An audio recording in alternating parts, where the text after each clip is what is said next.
سلام عليك يا أبا عبد الله السلام عليك يا ابن رسول الله بسم الله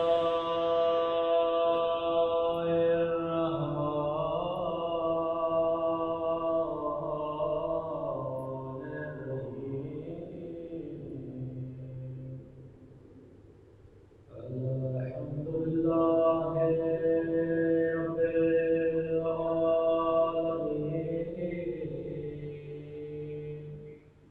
الحمد لله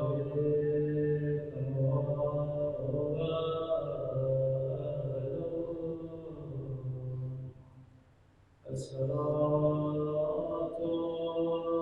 والسلام سيد المرسلين وخاتم النبيين أبي القاسم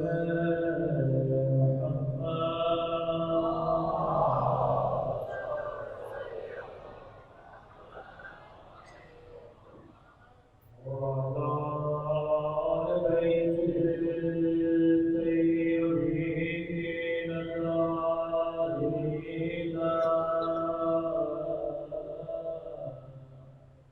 المعصومين.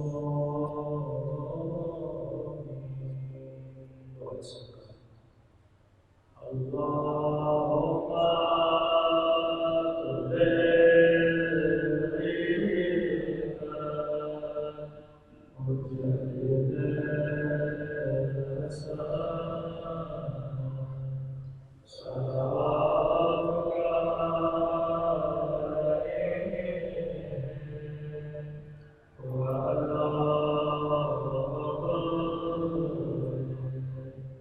في هذا الإسلام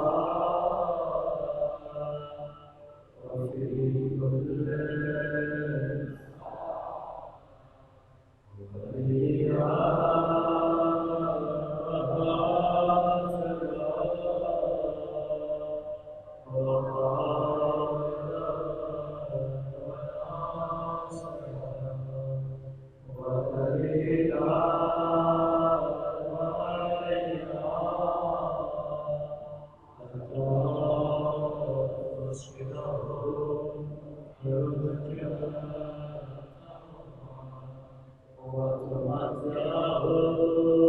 فيها طريقا برحمتك يا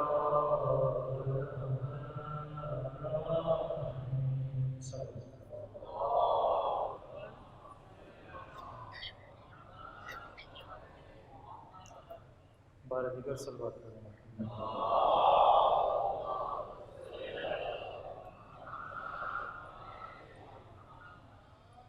بسم الله الرحمن الرحيم رب اشرح لي صدري ويسر لي امري واحلل عقدة من لساني يفقهوا قولي. اما بعد فقد قال سبحانه وتعالى في محكم كتابه المجيد وفرقانه الحميد والحق والصدق الصادقين وقيل الله خير لكم ان كنتم مؤمنين. صدق محمد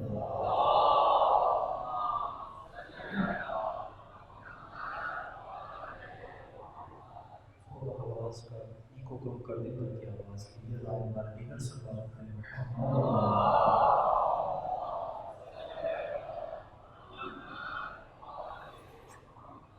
دعا ہے پروردگار عالم ہم سب کی عبادتوں کو اپنی بارگاہ میں قبول فرما دے اور جس مقصد حیات زندگی کی وجہ سے ان مجالس میں آتے ہیں ان مقاصد میں خدا کامیابی عطا فرما دے.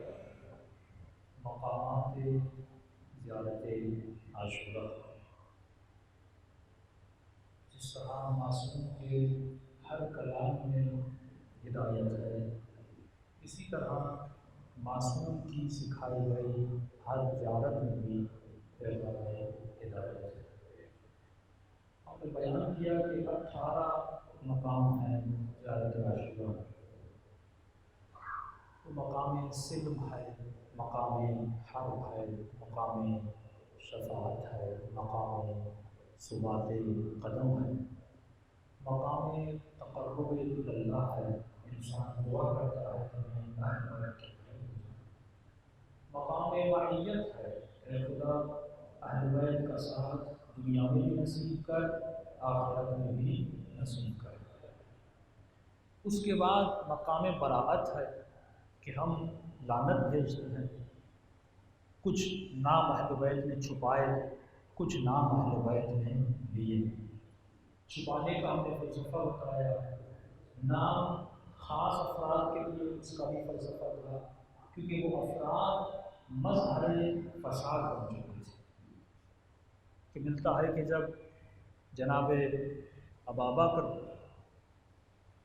شام جاتے ہیں، ابابکر یا عمر کے لیے ملتا خلیفہ ثانی، جب شام گئے، جب وہ شام گئے گدھے پر چڑھ گئے، یعنی خلفاء میں سادگی تھی، سادہ زیست تھے، لیکن جب شام پہنچے تو انہوں نے دیکھا ایک بہت بڑی کاخ، ایک بہت بڑا محل اس نے سجایا ہوا ہے۔ اس نے کہا کہ یہ تو رسم خلافت کے خلاف، یہ تو رومیوں کی صفت ہے، یہ تو کفر کے بادشاہوں کی صفت ہے، آپ نے اتنے بڑے محل کیوں بنائے ہیں؟ تو انہوں نے توجیہ دی، انہوں نے دلیل دی کہ مسئلہ یہ ہے کہ ہمارا بارڈر جو ہے وہ روم سے ملتا ہے، لہٰذا اپنی عزت کو برقرار رکھنے کے لیے، اپنے مقام کو برقرار رکھنے کے لیے ہمارے لیے بھی ضروری ہے کہ ہمارے لیے بڑے بڑے محل ہوں۔ تو آپ دیکھ رہے ہیں کہ خلافت بدلتی جا رہی ہے، جو لفظ ملوکیت بادشاہت آتا ہے، ایک سوچ تھی جو رسول کی سوچ تھی، ایک آئیڈیالوجی تھی جو رسالت کی آئیڈیالوجی تھی۔ میں نے پرسوں کی مجلس میں کہا تھا، ایک شخص ہے جو ایک ریگولیشن کو قائم کرتا ہے، ایک شخص ہے جو ایک انقلاب کو قائم کرتا ہے۔ اب ہمیں دیکھنا یہ ہے کہ اس کے انقلاب کی حفاظت کون کر رہا ہے، اس کی راہ کو بچا کون رہا ہے، اور اس کی راہ و رسم و رواج کو ختم کون کر رہا ہے، اس کو تباہ و برباد کون کر رہا ہے۔ معصوم ہر اس شخص پہ لعنت بھیج رہے ہیں۔ یہاں دشمنی انفرادی دشمنی نہیں ہے، دشمنی ذاتی دشمنی نہیں ہے۔ اگر ذاتی دشمنی ہوتی تو جب مولا کے ہاتھ میں رسیاں باندھی گئی تھی تو مولا اس وقت بھی تلوار اٹھاتے۔ علی کا تلوار اٹھانا اور علی کا تلوار نہ اٹھانا بتا رہا ہے کہ علی اپنی خاطر جنگ نہیں کرتے بلکہ پروردگار عالم کے لیے لڑ رہے ہیں۔ ان کی محبت کا معیار، ان کی نفرت کا معیار، عدو اللہ عدوکم، تمہارا دشمن وہ ہے اللہ کا دشمن ہے۔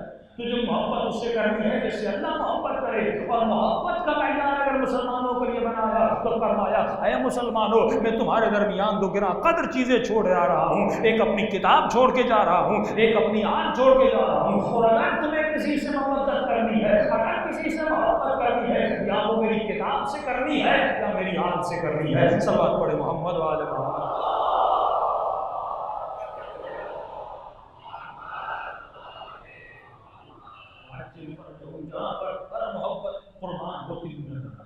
تو میں نے مثال دی تھی، پاکستان کا انقلاب آیا، ریولیوشن آف پاکستان آئی، اس ریولیوشن میں کئی لوگوں نے حصہ لیا، اس میں مفتی بھی تھا، اس میں جی ایم سید بھی تھا، اس میں مجیب بھی تھا، لیکن اس ریولیوشن کے بعد آپ نے کسی کو وفاداری کا سرٹیفکیٹ دیا، آپ نے کسی کو غداری کا سرٹیفکیٹ دیا۔ اسے غدار کیوں کہہ رہے ہو، اسے وفادار کیوں کہہ رہے ہو؟ تو تشریح یہ دی جاتی ہے یہ نظریے قائد اعظم کا حامی تھا لہذا وفادار ہے، یہ نظریے قائد اعظم کا حامی نہیں ہے لہذا یہ غدار ہے، اس نے قائد اعظم کی سوچ کو توڑا ہے تو یہ غدار ہے۔ تو سوال یہ ہے جب تیرے لیے ایک ملک عزیز ہے تو کیا اسلام کی کوئی قیمت نہیں؟ کیا مصطفیٰ کے نظام کی کوئی قیمت نہیں؟ کہ جس اسلام کے لیے حمزہ جیسے افراد شہید ہوئے، جس اسلام کے لیے 70 کے قریب انصار و مہاجرین شہید ہوئے، جس اسلام کے لیے صحابہ نے اپنی جانوں کو دیا، اے مسلمان تو سوچتا کیوں نہیں اس اسلام کو ایسا کیا ہوا کہ 60 سال کا عرصہ گزرتا ہے اور اس 60 سال کے بعد رسول کے منبر پر کوئی ایسا آتا ہے جو شراب بھی پیتا ہے، ہے تو رسول کی نسل کو بھی مارتا ہے تو دشمن دین بھی بنتا ہے۔ تعجب یہ نہیں کہ یزید تخت پہ آیا، تعجب یہ تھا کہ یزید جیسا تخت پر بیٹھ گیا اور مسلمان کے جوں تک تو نہ ہو۔ یزید کا ایکسیپٹیبل ہونا، یزید کو تسلیم کرنا، یہ مقام تعجب ہے۔ یہ تعجب نہیں کہ پاکستان میں کون حکمران بنتا ہے، تعجب آپ اس بات پہ کرو کہ ایسا حاکم آ جائے جو نظریہ پاکستان کا مخالف ہو اور عوام اسے مانتی رہے، جو غدار ہو اور عوام اسے مانتی رہے۔ تعجب کم کیا جاتا ہے۔ رسول کے بعد خلیفہ بنتے ہیں 100 سال تک نبی کے کلام پر پابندی، وجہ کیا ہے؟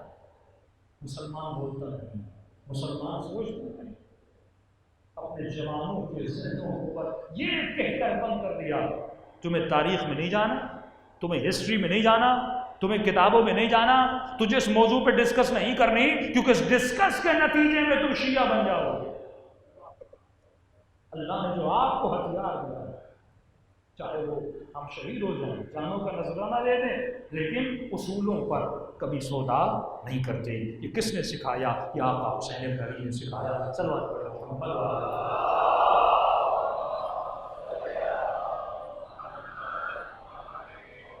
وعجل فرجوں کو میں نے بتایا رسول خدا نے خواب دیکھا۔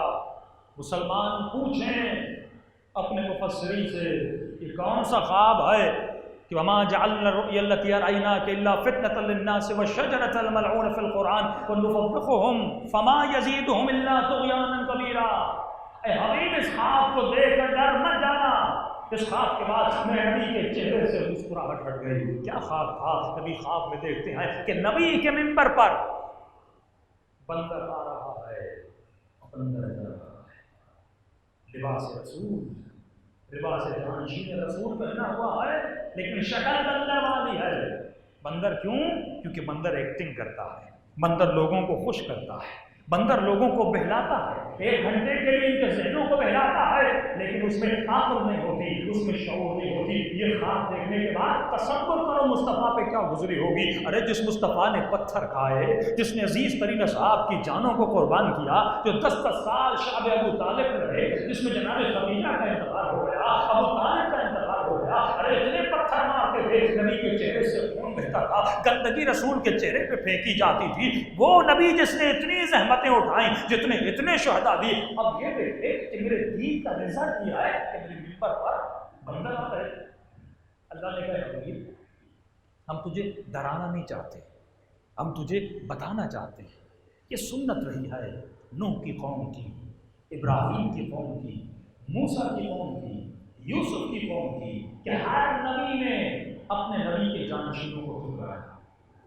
یہ میری سنت ہے، سنت اللہ جسے سنت تدریج کہتے ہیں، یہ میری سنت ہے۔ میں ابتلا میں ڈالوں گا، میں امتحان میں ڈالوں گا، میں لوگوں کو امتحان دوں گا تاکہ دیکھوں کون اس امتحان سے باہر کامیاب نکلتا ہے اور کون اس امتحان میں ناکام ہوتا ہے۔ بعض اوقات کہتا ہوں کہ عزادارو شکر ادا کرو خدا کا کہ اس زمانے میں پیدا نہیں ہوئے، کیونکہ اگر تزکیہ نہ ہوتا اور ہم اس زمانے میں ہوتے اور یہ دنیا داری کی صفات وجود میں ہوتی، اللہ جانے ہم کہاں ہوتے۔ یہ نعمت الہی ہے کہ اس زمانے میں ہو اور اس گھر میں پیدا ہوئے ہو جس گھر میں تجھے ماں نے حسین حسین کہنا سکھایا، جس فرش پر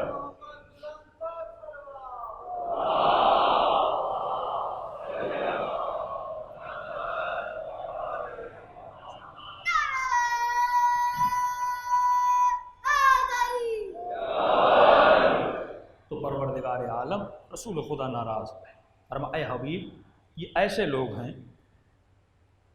اگر میں ان کو ڈراتا بھی ہوں، فطرت بنو امیہ، اگر ان کو ڈرایا بھی جاتا ہے فما یزیدہم الا طغیانا کبیرا، ان کو جتنا سمجھاؤ، ان کو جتنا ڈراؤ، یہ ان کی صفت ہے کہ ان کا طغیان اور بڑھتا ہے، ان کی مخالفت اور بڑھتی ہے۔ آپ نے دیکھا ہوگا جتنا آپ سمجھاتے ہیں یہ اور آپ کو قتل کرتے ہیں، جتنا آپ حق کا پیغام دیتے ہیں ان کے دل میں اور بغض بڑھتا ہے اور نفاق بڑھتا ہے۔ فرمایا کیوں نہ؟ کیونکہ فرمایا جعلنا شجرۃ ملعونہ، ایک ملعون درخت ہے، اس کی نسل ملعون ہے، اس کی سوچ ملعون ہے. لیکن اے حبیب گھبرانا نہیں، ہم نے سورہ نور میں ایک شجرہ مبارکہ بنایا، ایک مبارک شجرہ فیہ المصباح المصباح، جس میں 2 نور ہیں، ایک کا نام حسن ہے، ایک کا نام حسین ہے. نور علی نور، ایک نور کے بعد دوسرا نور آئے. اسی امید میں تو شیعہ کی رہا ہے، اسی امید پر تو یہ ہر مصیبت کو اور مظلومیت کو برداشت کر رہا ہے. وہ امید والفجر واللیال عشر، وہ فجر کی امید ہے. فجر پرسوں کی مجلس میں کہہ چکا، فجر سے مراد ہے ظہور امام کی امید. لیکن اے لوگوں، واللیال عشر والشفع والوتر هل فی ذلک قسم لفی حجر، کیا تم نہیں دیکھ رہا میں کتنی بڑی قسمیں کھا رہا ہوں؟ کس کی قسم؟ فجر کی قسم. کس کی قسم؟ لیال عشر کی قسم. اللہ کہتا ہے تو جانتا نہیں یہ کتنی بڑی قسمیں ہیں. میں مواقع النجوم کی قسم نہیں کہوں گا، یہ ظاہراً کوڈ ورڈز ہیں. کس کے لیے؟ جو صاحبان فکر، جو صاحبان عقل. خدا صاحبان معرفت کو چھپے چھپے الفاظ میں راستہ دکھاتا ہے. گھبرانا نہیں، پریشان نہ ہونا، یہ فجر آئے گی، ظہور کا وقت آئے گا. پھر خدا قوم عاد کا ذکر کرتا ہے، التی یملخ مثل بلاد. کیا تم نے عاد کو نہیں دیکھا جس نے بڑی بڑی بلڈنگیں بنائی تھیں، جس نے بڑے بڑے محل بنائے؟ وہ بھی یہ سمجھتے تھے کہ ان کو بقا ہے، وہ بھی یہ سمجھتے تھے میرے نبیوں کو ہرا دیں گے، وہ بھی یہ سمجھتے تھے کہ وہ ہمیشہ جئیں گے. لیکن اے مسلمان، کیا تو قرآن نہیں پڑھتا؟ کیا تو نہیں دیکھتا بالصخر بالواد، جو بڑے بڑے پہاڑ بناتے تھے، جو پہاڑوں کے ٹکڑوں کو کاٹ کے لاتے تھے، اس سے بڑے بڑے محل بناتے تھے. کائنات میں لم تخلقو، اس جیسا کوئی بلاد نہیں بنا، اس جیسا کوئی شہر نہیں بنا. آج بھی مصر آپ کے لیے ایک رول ماڈل ہے، آج بھی مصر کی ثقافت آپ کے لیے رول ماڈل ہے، آج بھی احرام مصر پر فلمیں بنتی ہیں. ارے اس زمانے میں اتنی بڑی بلڈنگیں بنائی، مشینری نہیں تھی، کوئی بھی آج زمانے کی سہولیات نہیں تھی. لیکن آپ دیکھتے ہیں اتنا پاور، اتنی طاقت، جنہوں نے پہاڑوں میں اپنے گھر بنا لی اور یہ سوچ رہے تھے کہ کوئی ہمیں تباہ کرنے والا نہیں، کوئی ہمیں برباد کرنے والا نہیں. لیکن کل کی بارش نے لوگوں کو بتا دیا،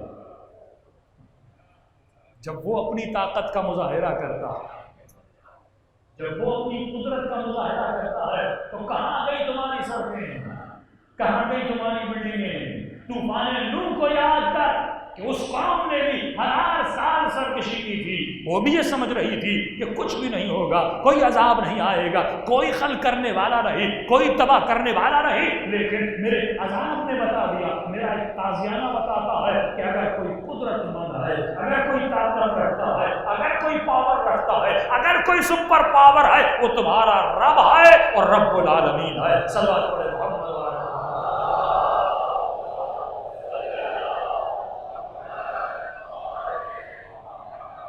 وہ بھی یہ سمجھتے تھے الذین طغوا فی البلاد، جنہوں نے بلاد میں طغیان کیا تھا. لیکن ان ربک لبالمرصاد، تجھے رب کا تماشا، رب کا تازیانہ یاد رکھنا چاہیے. یہ اللہ کی سنت ہے جسے سنت تدریج کہتے ہیں. سنت تدریج کا مطلب یہ ہے وہ آہستہ آہستہ تجھے امتحان میں ڈالتا ہے، وہ بالکل خاموشی سے تیرا امتحان لے رہا ہوتا ہے. اب یہ تدریج 100 سال تک بھی ہے، 1000 سال تک بھی ہے، 500 سال تک بھی ہے، یہ چلتی رہتی ہے. وہ اس میں دیکھتا رہتا ہے کون ہے جو مومن ہے، وہ پرکھتا رہتا ہے کون ہے جو ہیرا بن کے اس پتھر سے نکلے گا. اس لیے معصوم فرماتے ہیں جس طرح تو زمین پر بیٹھ کر آسمانوں کے ستاروں کو چمکتا ہوا دیکھتا ہے، اے مومن بالکل اسی طرح زمین کے بعض ایسے گھر ہیں جو چمکتے ہوئے ستاروں کی طرح ہیں، جہاں پر ملائک ان گھروں کو دیکھتے ہیں. اے مومن تو نے سوچا نہیں کہ یہ دن رات جو اللہ کے ملائک زمین پر نازل ہوتے ہیں، یہ کہاں پہ نازل ہوتے ہیں؟ ان کو نشانی دی جاتی ہے، یہ نور کو دیکھ کر نازل ہوتے ہیں.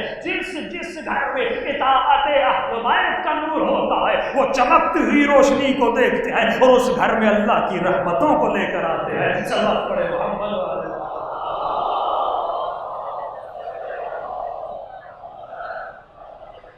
محمد وعجل فرجهم. عجیب خدا کی آواز آتی ہے ولولا یکون الناس امۃ واحدہ. اللہ کہتا ہے اے میرے بندو، اگر تم ایک امت بن جاؤ، اگر امت واحد بن جائے. اللہ کہتا ہے مجھے تو ڈر ہے تمہارے ایمان پہلے سے کمزور ہے، تھوڑا اور جھنجھوڑوں گا تو کوئی بچے گا ہی نہیں.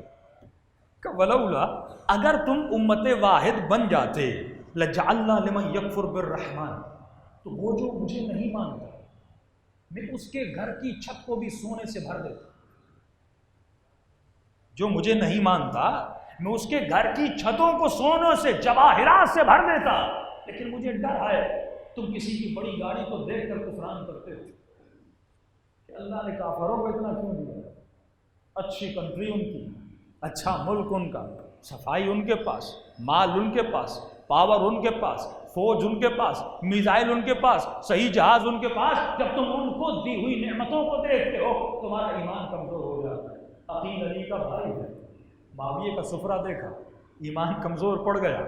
لیکن وہ تو علی تھے جو سمجھا رہے تھے عقیل یہ مال دنیا فنا والی چیز ہے، عقیل ڈر قیامت کے دل سے. ارے مومن تو دنیا میں سکون لینے ہی نہیں آیا، یہاں پہ راحت لینے ہی نہیں آیا. اللہ تو کہتا ہے جو مجھے نہیں مانتا جتنا سکون لینا چاہتا ہے میں اسے کائنات میں سکون دے دوں گا، مال دے دوں گا، دولت دے دوں گا. لیکن اے مومن تو یہاں پہ جمع کرنے کے لیے نہیں آیا، یہاں پہ مال کو بٹورنے کے لیے نہیں آیا. خدا میں کائنات میں کیوں آیا ہو؟ کیا تو قرآن نہیں پڑھ رہا؟ کیا تو حدیث نہیں پڑھتا؟ کیا تو علی کی زندگی نہیں دیکھتا؟ کیا تو حسین کی زندگی نہیں دیکھتا؟ ارے جہاں جہاں میں نے لفظ ایمان لایا وہاں وہاں میں نے لفظ صلاۃ لایا، اور جہاں جہاں میں نے کہا اقیموا الصلاۃ اس کے بعد فوراً کہا وآتوا الزکاۃ، زکات دے. تو جمع کرنے کے لیے نہیں آیا بلکہ تمہاری مثال ایک پائپ لائن کی طرح ہے. پائپ لائن میں کوئی چیز رک جائے تو وہاں پر مسئلہ ایجاد ہو جاتا ہے. جب چیزیں گزرتی رہے تو گزرتی رہتی ہیں. تمہاری مثال پائپ لائن کی طرح ہے. میں تجھے رزق دیتا ہوں کہ خود بھی کھا،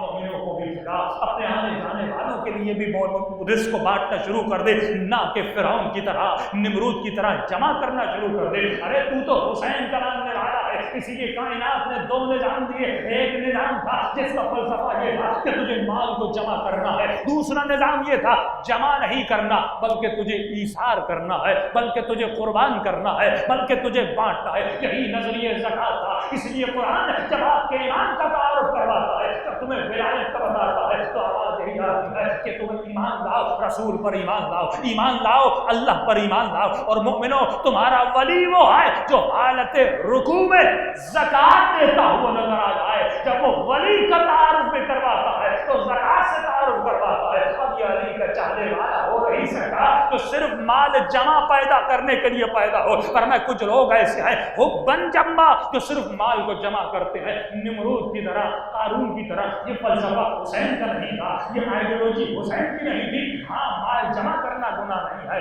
کمانا گناہ نہیں ہے، پیسہ کمانا گناہ نہیں ہے، گاڑی لینا گناہ نہیں ہے. لیکن تو اپنی زندگی کو مال کے لیے وقف کر دے. 70 سال زندگی ہو گئی ابھی بھی جمع کرتے جا رہا ہے. ارے کس کے لیے جمع کر رہا ہے؟ قبلہ اولاد کے لیے جمع کر رہا ہوں، ورثاء کے لیے جمع کر رہا ہوں. عجیب نبی کا واقعہ ہے کہ ملتا ہے رسول کی خدمت میں دو لوگ آتے ہیں اور فرماتے ہیں یا رسول اللہ اب تو مالدار ہے، ہمارے پاس تو پیسہ ہے، باپ کا انتقال ہو گیا، اس کی بھی بڑی ملکیت ہے. یا رسول اللہ اللہ نے بہت دیا ہوا ہے، ہم چاہتے ہیں کہ باپ کی بچی ہوئی ملکیت کو اللہ کی راہ میں خیرات کر دیا جائے. رسول نے کہا بہت اچھی بات ہے. ایک مرتبہ سارے مال کو خیرات الہی میں دے دیا. ایک مرتبہ اس گودام میں رسول گئے جو کھجوروں کا گودام تھا، ساری کھجوریں غریبوں میں تقسیم کر دی. زمین پر ایک کھجور پڑی ہوئی تھی. رسول نے اس کھجور کو اٹھایا، حسرت کی نگاہ سے دیکھا، فرمایا جتنا مال بھی تو نے تقسیم کر دیا وہ ایک جگہ، لیکن اگر یہ ایک کھجور اپنی زندگی میں خود دیتا اس کا اجر اس ساری خیرات سے زیادہ تھا. ایک کھجور کا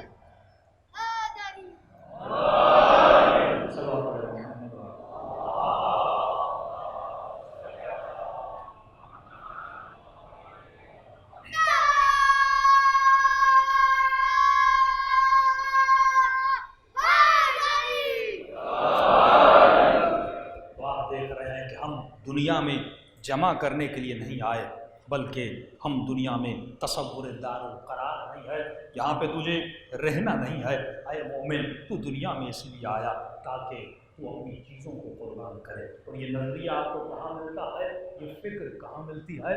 پورا سال گزر جاتا ہے، اس سال میں 10 دن ایسے آتے ہیں جب انسان کی سوچ بدلتی ہوئی نظر آتا ہے، جب لوگوں کا رویہ بدل جاتا ہے، یہ کہاں پہ نظر آئے گا کہ حسین کی آئیڈیالوجی، حسین کی سوچ کیا ہے؟ ارے مومن، جب 40 حسین پہ جاؤ گے، ارے دنیا تو جمع کرنے پہ لگی ہے، یہ کیسا میدان ہے جہاں پہ سب لٹانے پہ لگے ہوئے ہیں، جہاں پہ سبزیاں لگی ہوئی ہیں، جہاں پہ مفت میں روٹیاں دی جا رہی ہیں، جہاں پہ لوگوں کے پاؤں کو دبایا جا رہا ہے، جہاں پہ روک روک کے کہا جا رہا ہے ارے پانی کا ایک گلاس پی لے میری قربانی قبول ہو جائے گی، جہاں پہ گڑ گڑا کے کہا جا رہا ہے کہ 2 روٹیاں میرے ہاتھوں سے کھا لے، حسین میری قربانی کو قبول کر لے، یہ وہ سوچ ہے حسین بن علی کی۔ وہ سوچ سیلفشنس کی سوچ نہیں ہے، وہ اپنے ذات کے بقا کی سوچ نہیں ہے، وہ انسانیت کے بقا کی سوچ ہے، وہ مظلوم کے صدا کی سوچ ہے، وہ اپنا سبیل کے مدد کی سوچ ہے، وہ کسی غریب کو پالنے کی سوچ ہے، وہ کسی بیوہ کے فکر کی سوچ ہے، وہ علی کی سوچ ہے جو رات کے اندھیروں میں اٹھتی ہے اور غریبوں اور یتیموں کے دروازے پہ خیرات کر کے آتی ہے۔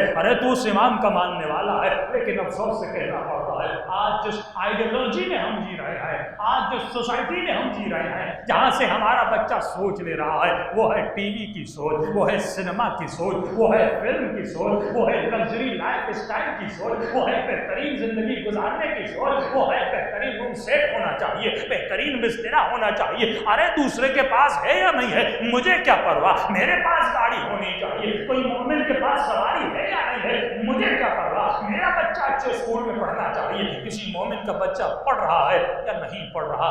نظریے زکوٰۃ، نظریے خمس، نظریے خیرات، ارے صدقہ کرنا تو بھول گیا۔ زکوٰۃ کا مطلب یہ نہیں کہ سنیوں کی زکوٰۃ ہے، زکوٰۃ کا مطلب خیرات ہے، زکوٰۃ کی اقسام ہے، زکوٰۃ میں خمس بھی آتا ہے، زکوٰۃ میں صدقہ بھی آتا ہے، زکوٰۃ میں یتیموں کا حق بھی آتا ہے۔ دراصل نظریہ ایثار تھا۔ ایثار کا مطلب یہ ہے کسی کو پیاسا دیکھو تو خود پانی نہ پیو، ایک قربانی ہے، ایک ایثار ہے۔ قربانی اور ایثار کا درجہ اور بلند ہے۔ ایثار کا مطلب یہ ہے پانی سامنے آئے لیکن عباس کی طرح پانی نہ پیو کیونکہ سکینہ پیاسی ہے، یہ ایثار ہے۔ عاشورہ کے دن کئی مومنوں کو میں نے دیکھا، کیونکہ روزہ رکھنا حرام ہے کھاتے ہیں، لیکن عاشورہ کے دن کئی مومن پانی نہیں پیتے۔ ارے پانی پینا حلال ہے، کیوں نہیں پی رہا؟ جذبہ ایثار ہے، کیونکہ کربلا میں میرا حسین پیاسا ہے، کیونکہ کربلا میں میری خون پیاسا ہے، اسے جذبہ ایثار کہتے ہیں۔ اسی جذبے کو حسین تمہارے بچوں اور بڑوں کے دلوں میں پیدا کرنا چاہتے تھے، لیکن ایک اور نظریہ ہے، وہ نظریہ ہے اپنے ذات کی بقا کا نظریہ۔ جس نظریے پہ امریکہ چل رہا ہے، جس نظریے پہ اسرائیل، جس نظریے پہ ہٹلر، جس نظریے پہ سعودی عرب چل رہے ہیں، یہ تمام تر حکومتہائے عرب اسی نظریے پہ، وہ نظریہ ہے اپنی بقا۔ میرے بچ جب اگلا مرتا ہے تو مر جائے، میری کنٹری کے لوگ خوشحال رہیں، دوسرے ملک کے لوگ مرتے ہیں تو مر جائیں۔ ملینز آف ڈالر افریقہ سے لوٹے، ان کی دولتوں کو لوٹا برٹش گورنمنٹ نے۔ لوگ کہتے ہیں مولانا ان کا نظام اچھا، ارے پگلے تجھے پتا نہیں، پوری کائنات کی دولت کو لوٹ کر اپنی حکومتوں کو بنا، افریقہ کا سونا لوٹا، ہیرے لوٹے، آپ کے ممالک میں آئے یہاں سے سونا لے گئے، آپ کی دولتیں لے گئے، ہر ملک کو نچوڑ کر لوٹ کر اپنی دولتوں کو بنایا، اپنی حکومتوں کو بنایا۔ یہ ملینز آف پیپل کیوں مر گئے؟ ورلڈ وار 1 ہو یا 2 ہو، کس وجہ سے مرے؟ ذات کی بقا کے نظریے۔ لیکن کربلا جاؤ، علی کا بیٹا اشارہ کرے تو اس کے ایک اشارے سے پوری فوج یزید مر جائے، لیکن حسین اصولوں پہ چل رہے ہیں۔ فرمایا جو اپنا خون دے کے کسی اور کا دین بچائے اسے حسین کہتے ہیں۔ قربانی کا نظریہ یہ کہاں ہے؟ کس جنگ میں آپ کو ملتا ہے؟ وقت نہیں کہ ایران کی جنگ کے حوالے دیے جائیں، مسائل ہوتے ہیں شام کی جنگوں میں جو جوانوں نے اپنی قربانیاں دیا، پریشان ہو جائیں گے۔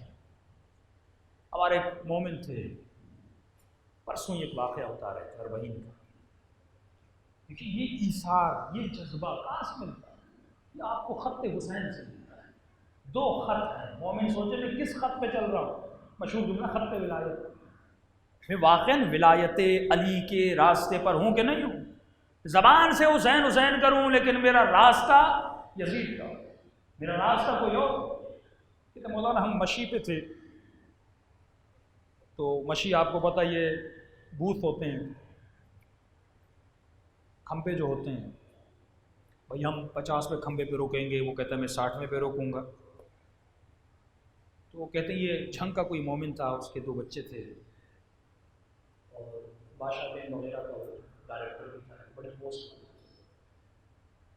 نیا نیا جب مشین شروع ہوئی اس زمانے کے 2007 میرے خیال میں 8 کی بات ہے، کہ وہ تھے بھاری بھرکم لیکن اسپیڈ بڑی ہوتی تھی چلنے میں. تو ہمیں شام سے 40 کھمبے 50 کھمبے جلدی پہنچ جاتے تھے اور کہتے تھے میں 95 پہ رکوں گا یا 97 پہ یا 98 پہ. میرے خیال میں 98 100 کسی بھی اکثر لوگ فکس عدد پہ رکتے ہیں، وہاں پہ رش زیادہ ہوتا ہے، وہ 2 نیچے بتاتے تھے. تو ہم چل رہے تھے کہ ہم تقریباً 70-80 پہ پہنچے تو اچانک ایک بہت بڑا دھماکہ. اس کے بچے کہہ رہے میرے ساتھ تھے، وہ آگے تھے. فوراً بچوں نے کہا کہ بابا کا کیا ہوا؟ بابا تو آگے تھے. ہم دوڑے 98 کھمبے پہ پہنچے. جب وہاں پہنچے تو لاشیں ہی لاشیں تھیں، سب کی لاشیں بکھری ہوئی تھیں. اتنے میں ہم نے اس مومن کو دیکھا، اس کی دونوں ٹانگیں دھڑ سے جدا ہو چکی تھی اور وہاں پہ تڑپ رہا تھا. کہتے مولانا اس کا جذبہ دیکھنے والا تھا. ہر آدمی ٹانگ کٹ جائے، ہاتھ کٹ جائے، یہی کہے گا مجھے ہاسپٹل لے جاؤ، جلدی لے جاؤ، ارے مر نہ جاؤں مجھے بچاؤ. اس کے بچے روتے ہوئے آئے کہ بابا کو جلدی لے کر چلیں، لیکن انہوں نے مجھے بلایا کہ جلدی میرے بچوں کو کربلا لے جاؤ. میں دیکھ رہا ہوں میرا حسین انتظار کر رہا ہے، کہاں تو لے جائیں گے ہاسپٹل میں، لیکن انتظار مت کروا میرے بچوں کو، جلدی میرے بچوں کو حسین کی زری تک پہنچا. اسے کہتے ہیں ایثار، یعنی بدن کی تکلیف کو چھوڑ کر اس کی نگاہ میں بس کون ہے؟ حسین. کہ 2 سال میں بندے خدا شہید بھی ہو گیا. یہ جذبہ کہاں آپ کو ملے گا؟ یہ کربلائی جذبہ ہے کہ اپنی بھوک کو درگزر کر کے کسی بھوکے کی بھوک کو گزارنا. خود جذبہ امر بالمعروف و نہی عن المنکر. میں نے کہا تھا زیارت عاشوراء میں ایک اور مقام ہے جیسے مقام شفاعت کہا جاتا ہے. جب آپ سجدے میں جاتے ہیں تو دعا کرتے ہیں اللہم ارزقنی شفاعت الحسین یوما. ایک اور مقام ہے جب ہم دعا کرتے ہیں مقام محمود، جس کے لیے میں نے عرض کیا مقام محمود کی 2 معنی. ایک معنی مقام محمود کی ہے کہ خدا مجھے شفاعت نصیب کر، مولا حسین کی یا کسی امام. دوسرا مقام محمود کا اعلیٰ درجہ یہ کہ اے خدا شفاعت ہونا اور شفاعت کرنا، میری شفاعت ہو. ایک دوسرا مقام یہ خدا مجھے اس مقام پر پہنچا کہ میں کسی کی شفاعت کروں. اس سے بڑا مقام کیوں شفیع. نماز شفع اور وتر ہم کہتے ہیں نا، شفع 2 کو کہتے ہیں. اب شفاعت قیامت میں بھی ہے، شفاعت اس دنیا میں ایک الگ بحث ہے، تھوڑا سا اس کو کھولو. دنیا میں شفاعت شفیع ہوگا یوم ندعو کل اناس بامامہم. قیامت کے دن ہر انسان کو اس کے امام کے ساتھ پکارا جائے. کون ہے امام؟ فرمایا جو دنیا میں تیرا شفیع تھا.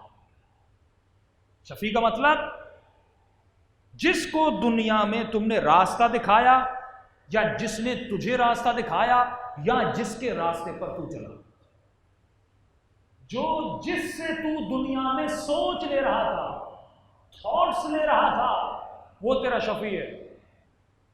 اب معصوم فرماتے ہیں ہم دنیا میں بھی شفاعت کرتے ہیں، ہم آخرت میں بھی شفاعت کرتے ہیں. اے مومن تو بھی دنیا میں شفاعت کر. مولا میں کیسے شفاعت کروں؟ میں شفیع کیسے بنوں؟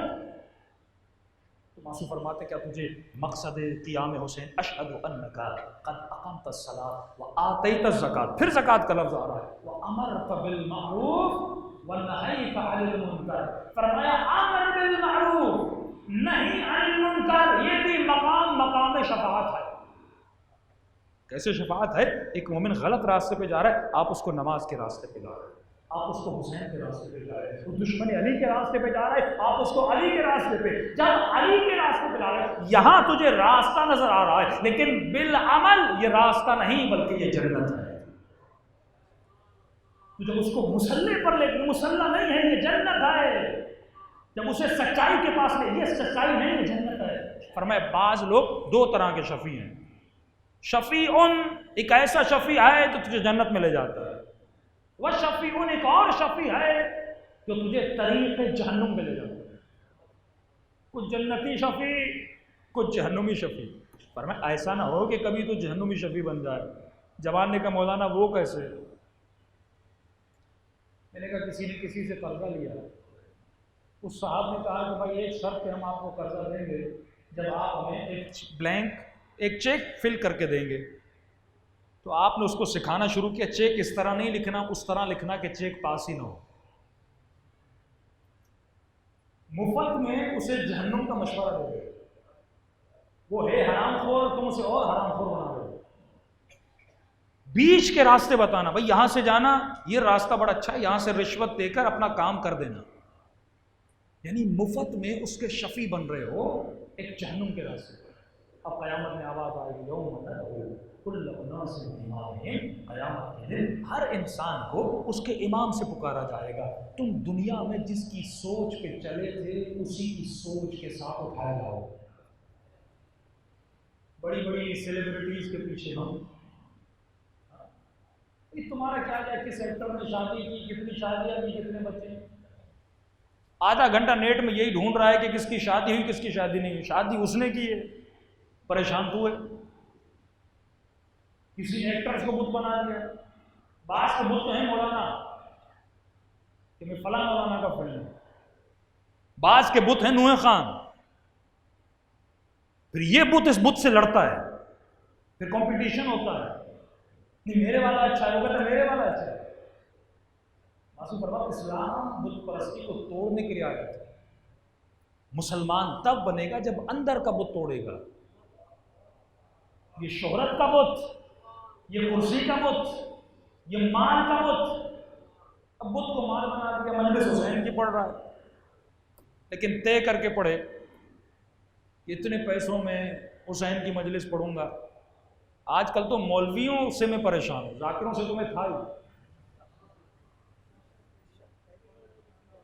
عجیب بات ہے، ہم خون سے چلے، مشہد سے چلے کہ ذاکروں کو سدھاریں، تھوڑا اللہ ان کو ہدایت دے. اب مولوی وہاں سے چلے اور وہ خود ذاکر کے رنگ میں ڈھل گیا. پہلے سننے میں آتا تھا فلاں ذاکر اتنے پیسے لیتا ہے، اتنی گاڑیوں کی ڈیمانڈ کرتا ہے، یہ کرتا ہے، وہ کرتا ہے. آج مولویوں کا سننے میں آتا ہے. یہ آخر الزمان ہے. یہ وہ کلچر ہے جو حسین کا کلچر نہیں ہے. یہ وہ راہ و رسم ہے جو حسین کی رسم نہیں ہے. وہ وی آئی پی کلچر، وہ تبرج جاہلی. عجیب لفظ قرآن کا، تبرج جاہلی. فرمایا جاہلیت کے زمانے کی طرح برج نہ بنو، بلڈنگ نہ بنو کہ ہر آدمی چاہتا ہے مجھے دیکھا جائے، بس اسکرین پہ میں ہونا چاہتا ہوں. جوان بال بناتا ہے، داڑھی بناتا ہے، نیت یہ ہوتی ہے جب چلوں تو چمکوں، دیکھا چار لوگ کہیں واہ آج کیا آپ کی داڑھی کا اسٹائل. خواتین وہ کپڑے، وہ گاؤن، وہ ڈریس، مجلس حسین میں جا رہی ہے لیکن نہیں ایسے جاؤں چار لوگوں کی نگاہیں میری طرف ہوں، دیکھی جاؤں، تبرج چمکوں، چار لوگوں میں میرا نام ہے. یہ تبرج جائے گا. جن کا وجود چمکتا تھا انہوں نے بھی کوشش نہ کی کہ لوگوں میں چمکے. جو اشارہ کرے چاند کے دو ٹکڑے کرے، جو اشارہ کرے سورج کو پلٹا دے. وہ علی اپنی پھٹی ہوئی جوتی کو ایسے سی رہا ہے. یہودی نے کہا نا کہ مجھے دیکھنا ہے کون ہے جس نے مرحب کو بچھاڑا، انکر کو بچھاڑا. تو کہا جا مدینے میں جاؤ. کس سے کہا حیدر سے ملنا ہے. کہ مدینے میں ملے گا. مدینے میں آیا، لوگوں سے پوچھنے کا حیدر کہاں ہے، حیدر کہاں. لوگ مولا ولی کے نام سے جانتے تھے. حیدر کا نام تھا یہودیوں کے لیے، کیونکہ جب مولا نے یہودیوں سے اپنا تعارف کروایا تو فرمایا یہودیوں مجھے پہچانو، میری ماں نے میرا نام حیدر رکھا. کیوں حیدر کہا؟ یہ بھی ان کی کتابوں میں ایک نشانی تھی کہ اے یہودیوں تمہیں کون مارنے آئے گا؟ وہ جس کا نام حیدر ہوگا. کبھی کہا انا ایلیا فی الانجیل، میں وہ ہوں جس کا نام تمہاری انجیل میں ایلیا ہے. مختلف نشان. اب حیدر سے کوئی مسلمان جانتا, کسی نے جو مولا کو جانتا تو اس نے کہا علی کو ڈھونڈ رہے, کہا نہیں, اس نے مرحب اور انتر کو بچھایا. کہاں ملے گا, کہاں ملے گا؟ کہ سامنے جاؤ, وہیں زمین پر بیٹھے ہیں, روٹی کھا رہے ہیں. کہ جیسے علی سے ملنے آیا تو میں نے دیکھا پانی ہے اور سوکھی روٹی ہے, مولا ڈبو ڈبو کے کھا رہے ہیں. اب تصور دیکھیے نا, تصور عالم. ہمارے سامنے طاقتور کون ہے, ہمارے سامنے عالم کون ہے, ہمارے سامنے سب سے بڑا خطیب کون ہے. اپنے تصورات لیجیے, بڑی گاڑی, بڑا پروٹوکول, آگے پیچھے پولیس کی گاڑی, دو ٹریفک کے پولیس والے ہوں. اب پتہ ہی نہیں لگتا کہ مراد شاہ جا رہا ہے یا شیعہ کا وہ مولوی جا رہا ہے. نشانیاں ایک جیسی ہو گئی. یہ نظام ہے جس نے اپنی لپیٹ میں ہم سب کو لے لیا.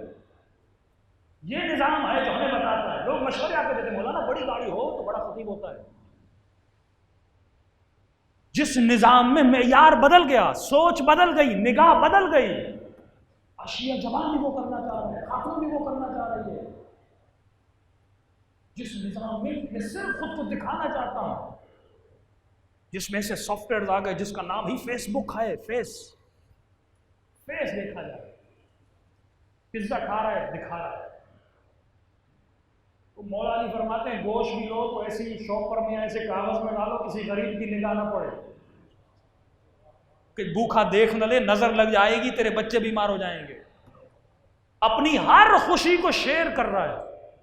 بڑی گاڑی کے ساتھ فوٹو, بڑی بلڈنگ کے ساتھ فوٹو, کہیں گھومنے کا فوٹو, یہاں تک کربلا کو بھی نہیں چھوڑا.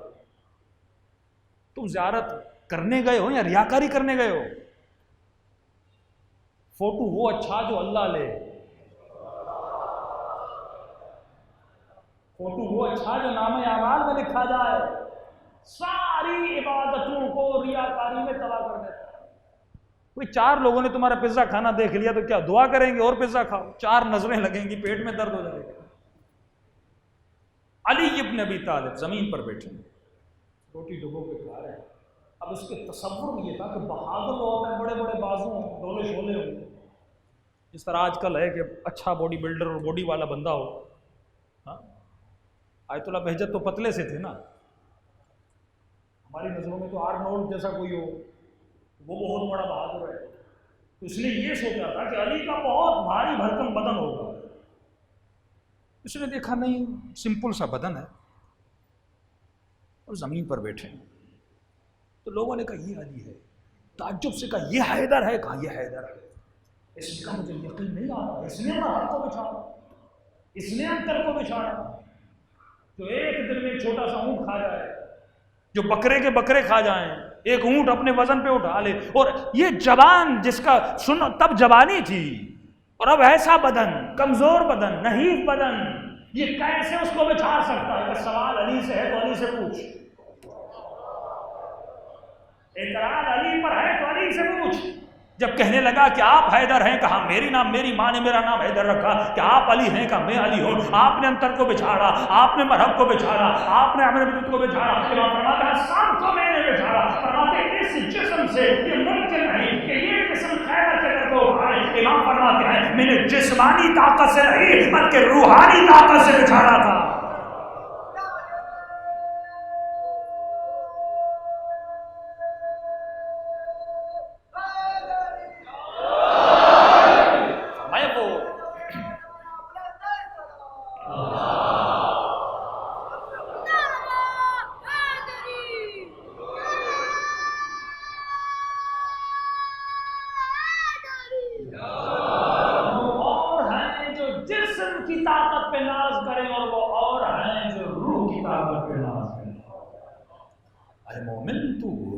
طاقت پہ ناز کرنے کے لیے پیدا ہوا, نہ کہ تبرج جاہلی کے.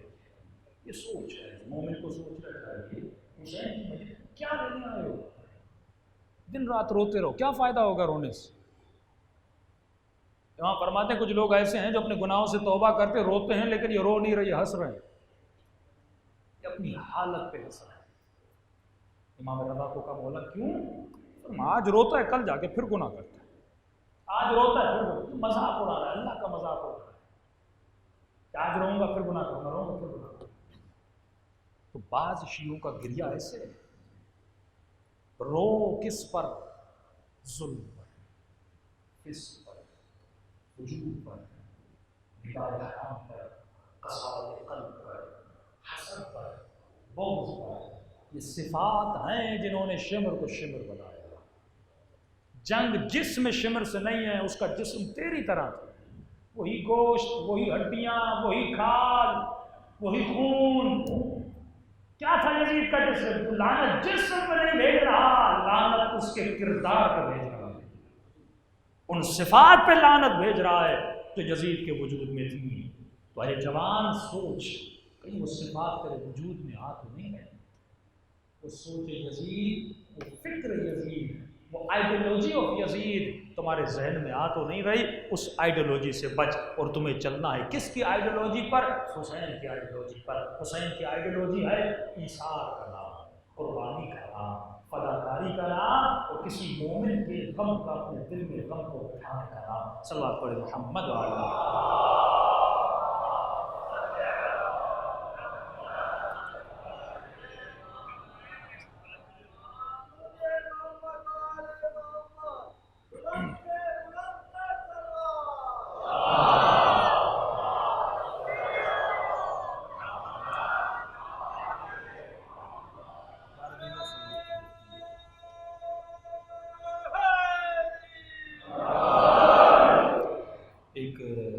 سید حسن ISO کے نائب صدر ہیں عباس ٹاؤن کے، کل کی بارشوں سے سنا کوئی دیوار گری یہاں پہ، اس کے بعد سے وہ لاپتہ ہے۔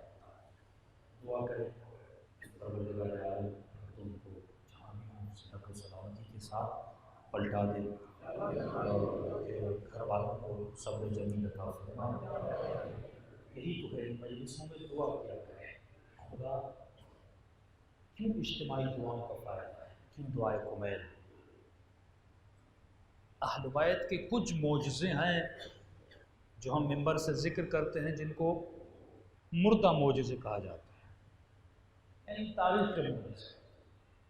اگر میں کسی کو کہوں کہ مولا نے سورج کو پلٹایا تو کوئی دوسرا مسلمان یقین تو نہیں کرے گا۔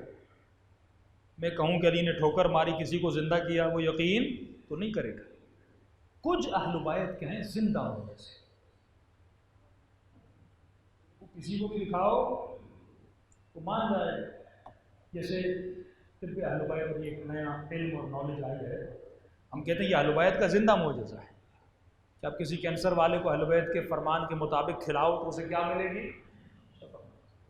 یا جیسے کہ اہل بیت کی دعائیں، کئی اہل سنت کے برادران دعائے کمیل پڑھ کے شیعہ ہو کہ واقعاً امام کہتے ہی اسے ہیں، جس کی زبان سے سب سے کافی اہل سنت کے تاجر، بزنس مین، کافی لوگ، ان کو اگر آپ گفٹ دینا چاہتے ہیں نا، آپ ان کو کہیے بھائی یہ ہمارے امام ہیں، یہ ہمارے اماموں کا کلام ہے، دیکھو کہ خدا سے بات کیسے کی جاتی ہے۔ بہترین دعا، واقعاً اعجاز آفرین دعا جو ہے دعائے عرفہ ہے۔ واقعاً کھڑے ہو کر امام حسین نے پوری دعا پڑھی، کھڑے ہو کر۔ کیا کسی عام انسان، دیکھیے آپ کسی کی تعریف بھی کریں، آپ 4 لفظ بول کے تھک جائیں گے، 5 لفظ بول کے تھک جائیں گے، 4 لائنیں 10 لائنیں کسی سیاستدان کی، کسی حاکم کی، کسی بادشاہ کی، زیادہ 2 صفحے لکھ کے آپ تھک جائیں گے۔ امام حسین اللہ کی تعریف کر رہے ہیں، کیسی کیسی تعریفیں، جیسے بچے کو بہلایا جاتا ہے، تعریف کی جاتی ہے، ایسے اللہ کی تعریفیں کر رہے ہیں۔ اس کے بعد اپنی بندگی کا اظہار کر رہے ہیں، عجیب جملے، مخی وعروقی وعینی، اے خدا میرا دماغ، اے خدا میری آنکھیں، اے خدا وہ خون جو میری رگوں میں دوڑ رہا ہے، میں اس سے تیرا ذکر کر رہا ہوں، اپنے بدن کے ہر حصے کو یاد دلاتے ہیں کہ خدا یہ نعمتیں تو نے مجھے دی، مکمل حضور خدا میں اپنے وجود کو ڈال دیتے ہیں۔ واللہ یہ دعائیں چھپوائیں، اپنے اہل سنت کے بھائیوں کو دیں، احساس ہو کہ امام کسے کہا جاتا ہے، کس نعمت کبریٰ سے تاریخ میں رہنے والے فاسقوں نے ان کو دور کیا ہے۔ اس کی ایسے مثال دوں اپنے ایک مسلمان بھائی کو، اہل سنت کے بھائی کو، دیکھیے یہ سورج ہے یا کوئی بلب ہے، اگر میں ملینز آف میٹرز کے فاصلے کے ساتھ سورج کے سامنے کھڑا ہو جاؤ، میں تھوڑی سی سورج کی روشنی کو روکیے، ایسا ہے کہ نہیں؟ یا سورج نکلا ہوا ہے، آپ یہاں پہ سورج کے سامنے کھڑے ہو جائیں، زیادہ تر یہ بندہ سورج کی روشنی سے محروم ہو جائے گا، لیکن یہاں والے کو روشنی ملے گی، وہاں والے کو روشنی ملے گی۔ لیکن اگر کوئی سورج کے قریب جائے اور سورج کو روک لے تو یہ ظلمت پورے دنیا پہ چھا جائے گی۔ ایسے ہے کہ ایک آسمان کا بادل آئے اور یہ بادل سورج کے سامنے رک جائے، یا جیسے چاند گرہن اور سورج گرہن ہوتی ہے، جیسے وہ سورج کے سامنے آتا ہے پوری کائنات میں اندھیرا چھا جاتا ہے۔ تو جو زمین پر سورج کا سامنا کر رہا تھا اس کا گناہ کم ہے، جو وہاں پر سورج کو روک رہا ہے وہ پوری کائنات کو محروم کرتا ہے۔ تو مسلمان جو آج آل رسول کو مارے یا دین خدا کا دشمن ہے وہ اتنا گنہگار نہیں ہے۔ یہ تصور کرو جس میں مصطفیٰ جیسے سورج اور علی جیسے چاند کا نور ہوگا، اسی کو قرآن کی آیت ہے وقت نہیں۔ اللہ کہتا ہے ایک ایسا ہے جسے میں ایسا عذاب دوں گا کائنات میں، ایسا عذاب میں نے کسی کو نہیں دیا۔ ایک ایسا ہے جس کے پاؤں میں ایسی ہتھکڑیاں باندھوں گا، ایسی بیڑیاں باندھوں گا اور رگڑتا ہوا قیامت میں لاؤں گا جس کو میں نے کسی کو ایسا عذاب نہیں دیا۔ کہا امام سے پوچھا کہ مولا وہ کون ہے؟ کہا جس نے بابا علی کا حق چھینا تھا، جس کو قرآن نے زنیم کہا، جس کو قرآن نے مناع للخیر کہا، جو خیر کا روکنے والا تھا، معتد حسین کہا، جو بار بار اپنی قسموں کو توڑتا تھا۔ اور مولا علی کے پاس ہے اور کہنے لگا یا علی میں نے سنا ہے یہ آیتیں میرے لیے پڑھتے ہو۔ امام نے کہا تجھے بتاؤں بنو امیہ کے لیے کیا پڑھتے ہو؟ صرف تیرے لیے نہیں، بنو امیہ کے لیے پڑھتا ہے۔ لیکن سب سے بڑا گنہگار وہ ہے جس نے علی کو ہدایت دینے سے روکا، اس چاند کو روک دیا، سورج کو روک دیا، پوری کائنات ابھی اندھیرے میں۔ ظہور تو ہونا ہی ہے، لیکن اے مسلمانوں اے ہمارے چاہنے والوں، ایک گہری ظلمت میں تمہیں رہنا پڑے گا۔ وہ ہیں 10 راتیں من الحسن الی الحسن، علی کے بعد حسن سے لے کر اگلے حسن، یہ 10 راتیں جس میں تمہارا امتحان کیا جائے گا، جس میں گہرا اندھیرا ہو، جس میں شیطانی ظلمتیں، وسوسیں، بدکرداریاں، بدفعلیاں، لیکن نا امید نہ ہونا، ایک دن تو ظہور ہونا ہے۔ نوح کی قوم بھی نا امید ہوئی لیکن اللہ کے سیلاب کو تو نے نہیں دیکھا۔ نبی فرماتے ہیں مثل اہل بیتی کمثل سفینۃ نوح، ایک طرف پوری کائنات کے مسلمان، ایک طرف اہل بیت کے چاہنے والے، اگر تم سفینے میں حسین میں چڑھ گئے جو سفینہ نوح کی طرح ہے سب ڈوب جائیں گے، لیکن اگر تو اس کشتی میں سوار رہا، حسین کے نظریے پہ سوار رہا، صلوات پڑھے محمد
میری سوچ میرا گھر کے اندر بچوں کی تربیت کی جا سکتا ہے۔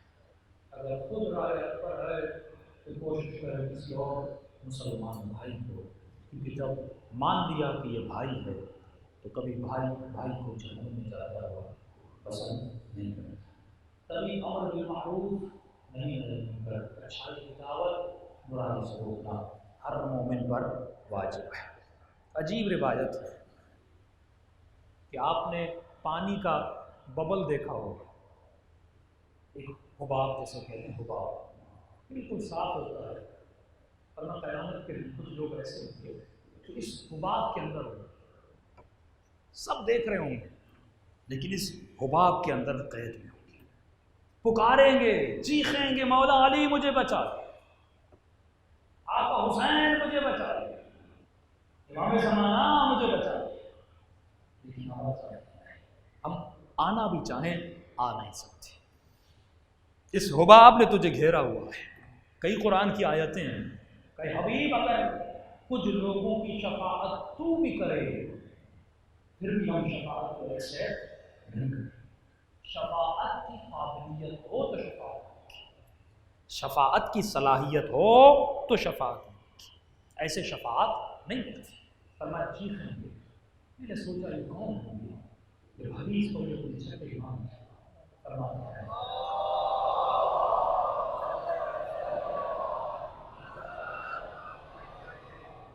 سب نے سنی ہوئی ہے لیکن ہم غور نہیں کرتے، لن تنالوا شفاعتنا من استخف بصلاۃ، جو اپنی نماز کو خفیف سمجھے۔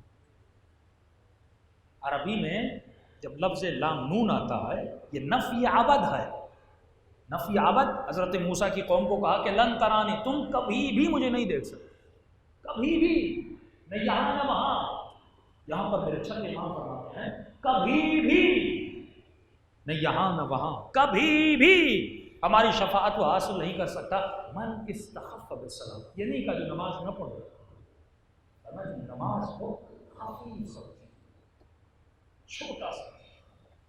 یا مراد صرف نماز نہیں ہے، یعنی جو احکام خدا کو چھوٹا سمجھے، ارے چھوڑ آج نہیں پڑھی تو کیا ہو، کل پڑھ لیں گے، یہ کر لیں گے۔ جو حکم خدا کو خفیف سمجھے، یہ جو اللہ کے حکم کو خفیف سمجھ رہا ہے یہ حکم خدا کو خفیف نہیں سمجھ رہا۔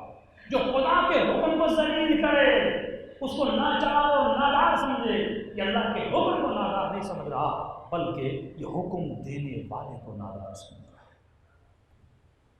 ہم کیوں کہتے ہیں جو امام بارگاہ کی بے حرمتی کرے امام بارگاہ کی نہیں ہے، حسین کی بے حرمتی ہے۔ جو علم کی بے حرمتی کرے یہ عالم کی نہیں، یہ عباس کی بے حرمتی ہے۔ جو فرمان خدا کی بے حرمتی کرے یہ فرمان خدا کی بے حرمتی نہیں، اللہ کی بے حرمتی ہے۔ سیم نظریہ رکھو نا، جب یہی نظریہ رکھتے ہو کہ ہم یزید پہ بھی لعنت بھیجتے ہیں اور اس کے بنانے والے پر بھی کڑی چلتی جاتی ہے نا کہ کس نے بنایا، عوامل کون تھے، اساس کون تھے، ان سب پر لعنت ہے۔ اسی طرح جب احکام الہی میں آتے ہو، جب نافرمانی کرتے ہو حکم خدا کی، یہ حکم خدا کی نافرمانی نہیں، یہ اللہ کی نافرمانی ہے، یہ خدا کی بےحترمی ہے۔ لیکن اس سب کے باوجود اہل بیت فرماتے ہیں آ جا اس در پر، یہ در رحمت ہے، یہ مستشفیٰ ہے حسین میں، جہاں جسم کو بھی شفا ملتی ہے، روح کو بھی شفا ملتی ہے۔ یہ واقعہ میں نے انجولی میں نقل کیا، یہاں بھی کر دوں، جو مومنین وہاں پر موجود نہیں تھے ان کے لیے۔ اہل بیت فرماتے ہیں کہ تمہاری ماں تم سے اتنی محبت نہیں کرتی جتنا ہم تم سے محبت کرتے ہیں۔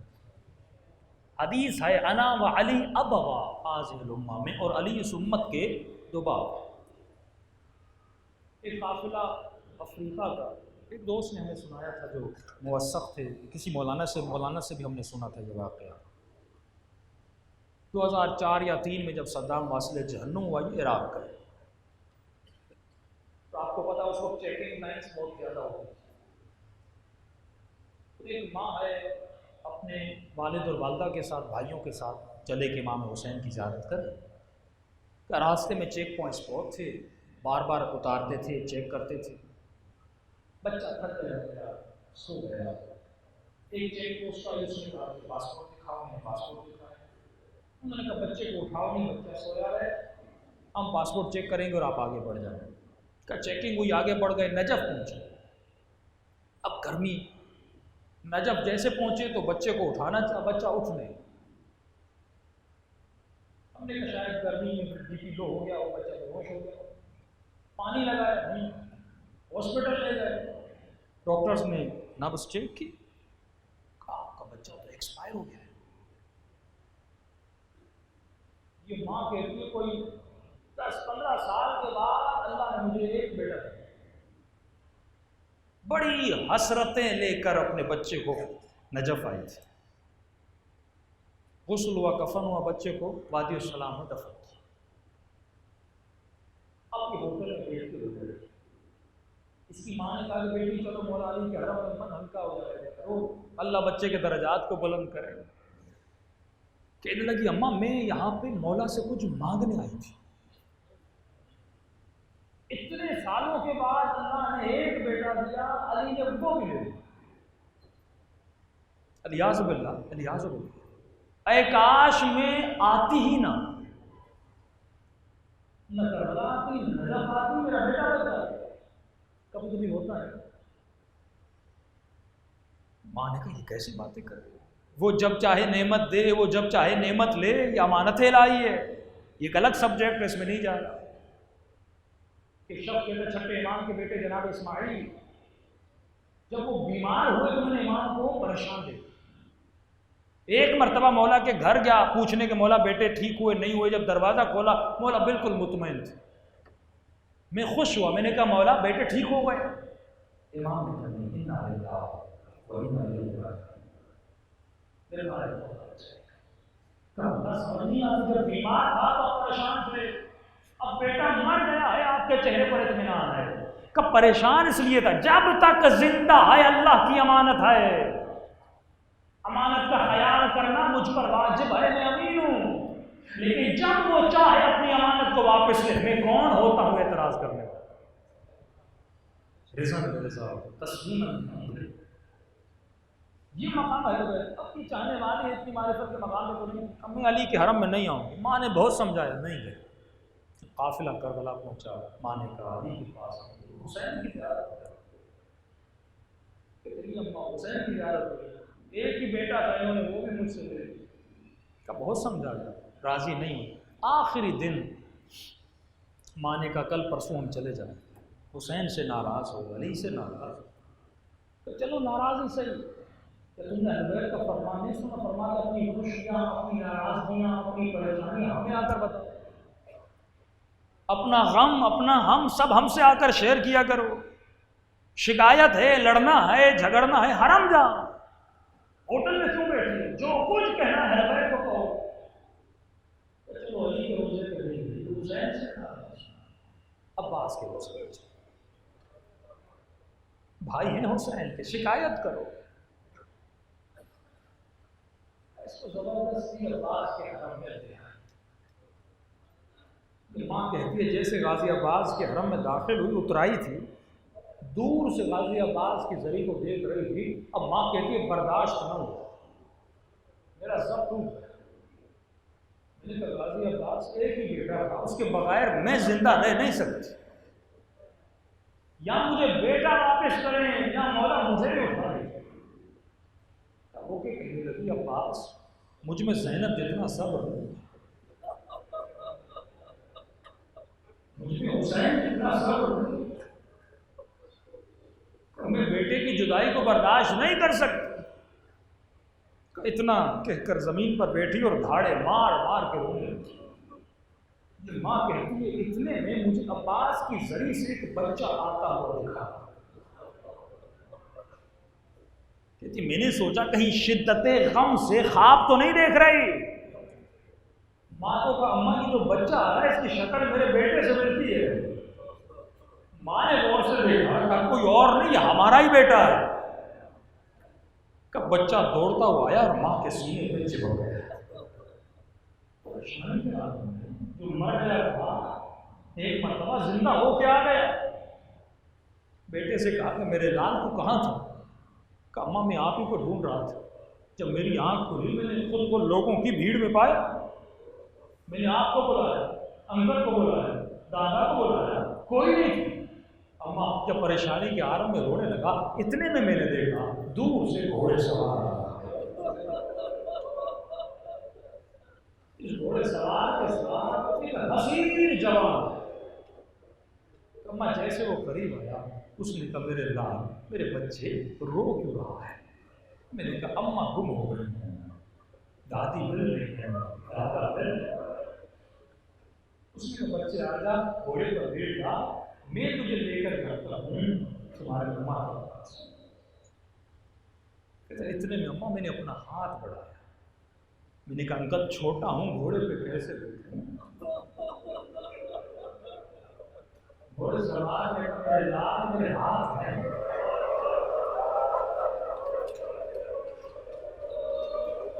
اما ساتھ میں جو جوان تھا، مجھے نہیں پتا وہ جوان کون تھا، شاید علی اکبر، اس نے مجھے اٹھا کے گھوڑے پہ بٹھا دیا۔ اب یہ بچہ کہتا ہے اماں جیسے گھوڑے پہ بٹھا کے اپنے دونوں ہاتھ اس کی کمر میں ڈال، جیسے کمر میں ڈالے اماں میں نے کسی گرمی کا احساس کیا۔ میں نے کہا انکل یہ گرمی کیسی آئی، میرا خون ہے جو کربلا میں بہا۔ یہاں تک کہ زری کے قریب لے آیا اور مجھے کہا میرے بچے نہیں پہ کھڑے ہو گیا، ابھی تیری ماں آنے والی ہے۔ میرے لال جب ماں سے ملو تو ماں کو یہ جملہ کہنا، میں کہوں گا عباس کا یہ جملہ صرف اس دکھیاری ماں کے لیے نہیں، ہر مومن کے لیے، ہر جوان کے لیے ہے، ہر میری ماں اور بہن کے لیے ہے۔ فرمایا جب اپنی ماں سے ملنا تو یہ کہنا چھوٹی چھوٹی باتوں کے لیے ہم اہل بیت سے ناراض نہ ہو جائیں۔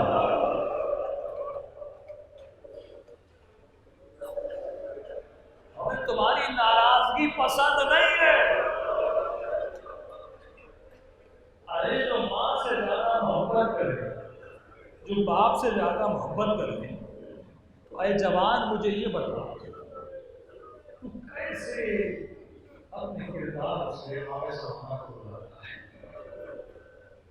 جب بھی شیطان گمراہ کرے نا، یہ سوچا کر تیرا کوئی غریب امام ہے جو مولا فرماتے ہیں ہر روز نماز عصر کے بعد خدا مجھے میرے دادا حسین کا خون بھرا ٹوٹا دیا۔ ارے تم سال میں چند مہینے روتے ہو جو روزانہ اپنے دادا کے کرتے کو دیکھ کر روتے ہو، خوشیاں دو اس مولا کو، جب یقین ہے کہ تیرا مولا دے دلوں کو کربلا دے اور سلام کریں ایسی ازواج مقدس جنہوں نے اپنا سب کچھ لٹا دیا تاکہ تیرا بچہ جنت بن جائے۔ آج 1 بلین سے زیادہ مسلمان ہیں، ساروں نے اہل بیت کا کام چھوڑا ہوا ہے۔ اس قوم کے چند بچے، چند ملین جو خود کو شیعہ کہتے ہیں، جنہوں نے خود کو اہل بیت سے جوڑا ہوا ہے۔ تصور کرو اگر کربلا نہ ہوتی، واللہ اگر کربلا نہ ہوتی، حسین نہ ہوتے اور وہی یزید حکومت کر رہا ہوتا، آج تیرے بچے بھی وہی کر رہے ہوتے جس امت کے بچے کر رہے ہیں، اس فسق میں، اس فجور میں، اس شراب میں، زنا میں، بدکاری میں۔ کہ یہ مسلمان کی بچیاں نہیں ہیں جو ناچ رہی ہیں، یہ مسلمان کے جوان نہیں ہیں جو شراب پی رہے ہیں، کیونکہ وہی تربیت یزید ہے۔ آج تھوڑا بہت جو ایمان بچا ہوا ہے یہ زینب کا احسان ہے، یہ ان کٹے ہوئے بازوؤں کا احسان ہے، یہ ننھے سے علی اصغر کا احسان ہے، یہ زینب کی لوٹی ہوئی چادر کا احسان ہے۔ السلام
جو قیاس مستقبل سے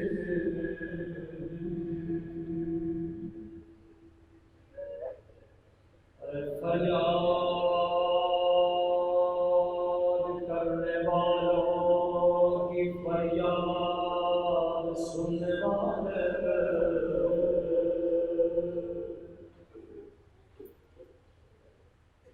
ٹوٹے ہوئے دلوں کی آواز سننے والے اے خدا آج کی رات میرے گنہگار ہاتھوں کو تجھے واسطہ کٹے ہوئے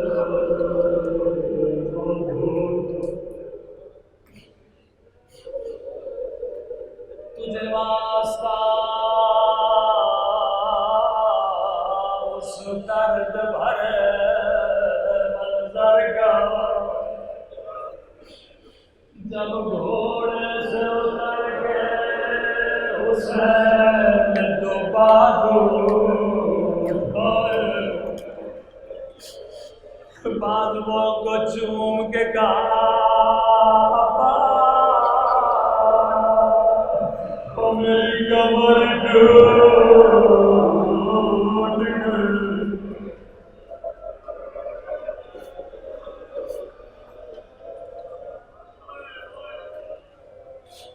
عباس کے گرنے سے صرف حسین کی کمر نہیں ٹوٹی عباس آپ کے جانے سے زینب کی چادر اٹھ گئی عباس کے جانے سے سکینہ یتیم ہو گئے پورے سفر میں زینب عباس کو دیکھتی تھی عباس بہن کو بڑا ناز تھا میرا عباس موجود عباس ذرا آنکھیں کھولو ذرا میرا کھلا سر دیکھو عباس ذرا میری کرائیاں دیکھو عباس ذرا سکینہ کے رخسار دیکھو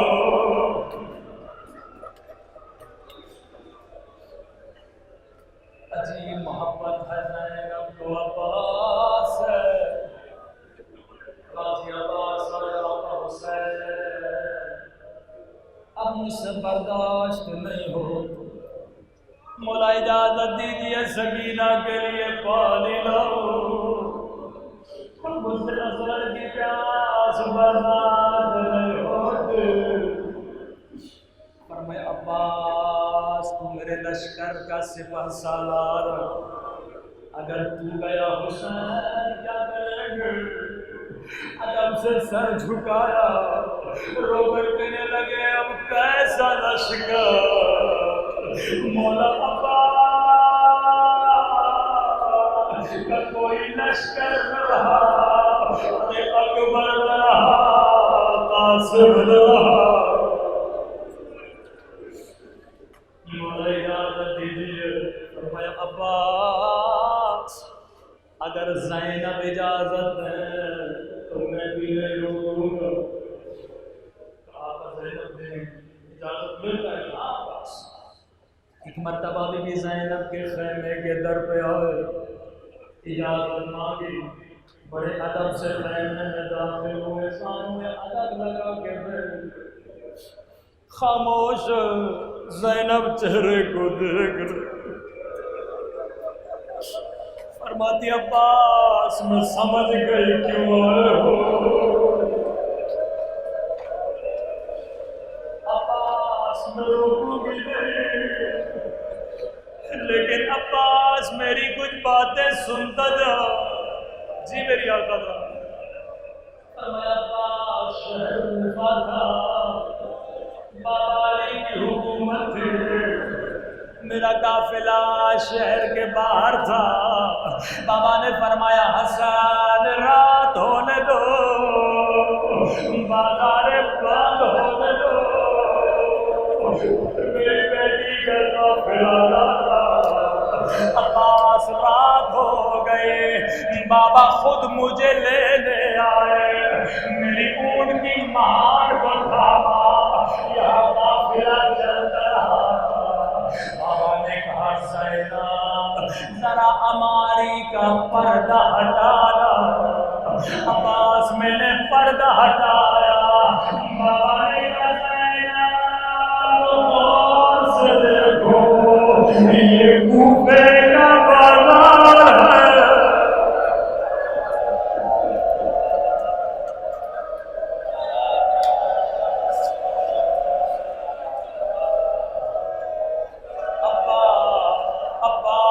میں بیٹی تھی، بیٹا نہیں تھا.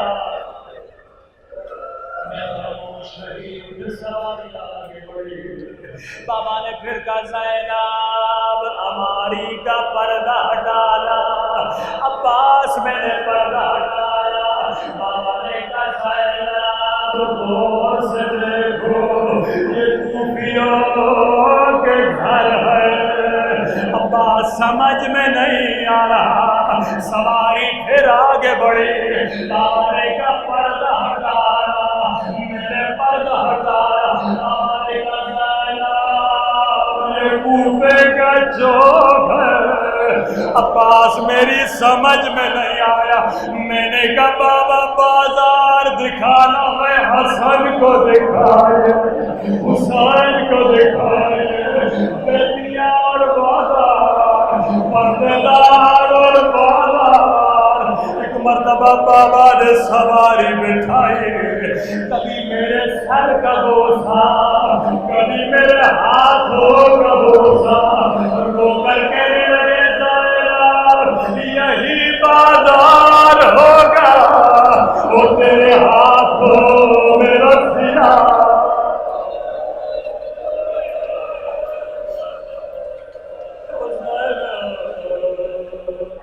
تیرے سر پہ چادر نہیں ہوگی. عباس جیسے سنا میرا دل کانپ گیا. میں نے کہا بابا امام علم غیب جانتے ہیں، لیکن بابا ایک سوال کرنا چاہوں گی. بابا جس بہن کا بھی ایک بھائی ہو، اس کا بھی کوئی نام نہیں لیتا. وہ اللہ نے مجھے 18 بھائی دیے. اللہ نے حسن جیسا، اللہ نے حسین جیسا، اللہ نے عباس جیسا. اب سنو گے زینب نے کیسے خدا حافظ کیا. عباس کھڑا ہو جا. عباس کھڑے ہو گئے. ایک مرتبہ زینب نے دونوں بھائی عباس کے گلے میں ڈالی. کہا خدا حافظ عباس. اب میں زینب سمجھ گئے میری چادر اترنے کا وقت قریب ہے. اس سکینہ کو تماشے لگے.